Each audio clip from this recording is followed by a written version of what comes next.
Você já se perguntou se o mundo em que vivemos é realmente o pior possível? Ou pior, e se esse mundo, com guerras, desigualdade, doenças e sofrimento, for justamente o melhor que poderia existir? Parece absurdo, mas essa foi a ideia defendida por um dos maiores filósofos da história. E no vídeo de hoje, eu vou te mostrar por que, segundo ele, não existe mundo melhor. Você vai ver que a felicidade plena talvez seja impossível, e que o sofrimento tem um propósito oculto. Mas antes, aproveita e se inscreve no canal, ativa o sininho e deixa o like para apoiar esse projeto. Assim, você não perde nenhum vídeo sobre paradoxos, filosofia e ciência. E claro, compartilha esse vídeo com aquele amigo que acha que o mundo está perdido. Agora sim, respira fundo e se prepara para repensar tudo o que você sabe sobre a realidade. Vamos lá! Quem foi Leibniz? No século XVII, um filósofo e matemático chamado Gottfried Wilhelm Leibniz propôs uma ideia radical. Ele acreditava que Deus, sendo infinitamente sábio e bom, teria criado o melhor dos mundos possíveis. Sim, mesmo com catástrofes, fome e sofrimento, este mundo seria o melhor cenário entre infinitas opções. Para Leibniz, as tragédias seriam peças necessárias num jogo maior, invisível aos nossos olhos. Como se o mal fosse inevitável para que o bem pudesse existir. Um paradoxo que incomoda qualquer um que pare para refletir.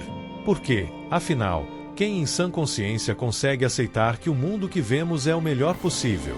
Mas a filosofia não existe para confortar, e sim para provocar. E esse pensamento ecoa até hoje em debates sobre sentido e existência. Vamos entender como isso funciona. O argumento de Leibniz. Segundo Leibniz, Deus conhecia todas as realidades possíveis antes de criar o mundo. Dentre infinitas combinações, ele teria escolhido a que equilibrasse da melhor forma o bem e o mal. Por quê? Porque, para Leibniz, um mundo sem dor seria também sem virtudes como coragem, compaixão e superação. Sem obstáculos, não haveria mérito. Sem sofrimento, não haveria bondade genuína. Portanto, as imperfeições seriam necessárias para revelar as qualidades humanas. E esse é o ponto mais incômodo da teoria. O mal não só existe, como teria sua função.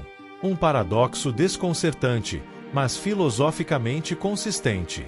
Leibniz via o mundo como um quebra-cabeça divino onde cada peça dolorosa fazia sentido. Mas nem todo mundo concordou com isso. E é aí que entra Voltaire. A crítica de Voltaire. Voltaire, outro gigante da filosofia, achava essa teoria uma afronta à realidade. Ele zombou dessa ideia no livro Cândido, usando humor ácido e sarcasmo. No livro, o personagem Pangloss repete o tempo todo que vivemos no melhor dos mundos possíveis. Mesmo quando coisas terríveis acontecem. Voltaire queria mostrar o absurdo de justificar o sofrimento humano em nome de um suposto plano maior. Para ele, essa filosofia servia para anestesiar a consciência e evitar mudar o mundo. Era como aceitar passivamente as tragédias ao invés de enfrentá-las. Essa crítica virou um clássico e até hoje é leitura obrigatória para quem questiona o sentido da existência. Mas será que, no fundo, Leibniz não tinha um ponto? O paradoxo da realidade. Pense comigo, se o mundo fosse perfeito, sem dor, sem injustiça, as pessoas se tornariam acomodadas, apáticas, talvez até insensíveis. Sem desafios, não existe transformação. Sem morte, não há valor para a vida. Esse é o paradoxo. Precisamos do contraste para perceber o que é bom. É só na escuridão que reconhecemos a luz. Só no caos que damos valor à paz. E é nesse raciocínio que a teoria de Leibniz ganha força. Talvez o mundo seja ruim, justamente para que possamos criar o bem. Mas isso coloca uma responsabilidade enorme nas nossas mãos. Há de não aceitar o mundo como está. Reflexão sobre hoje. Vivemos tempos de crise climática, polarização, ansiedade e superficialidade digital.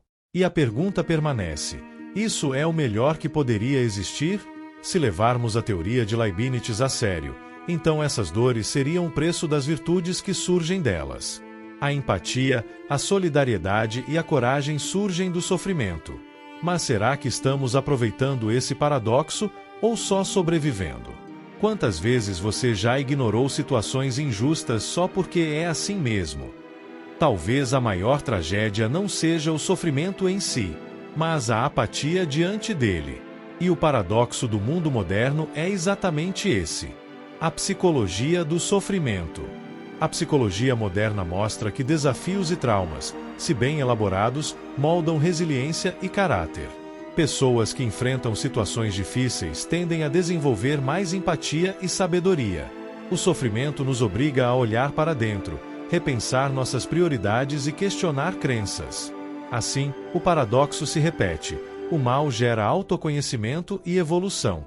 Mas isso não significa que devemos romantizar a dor.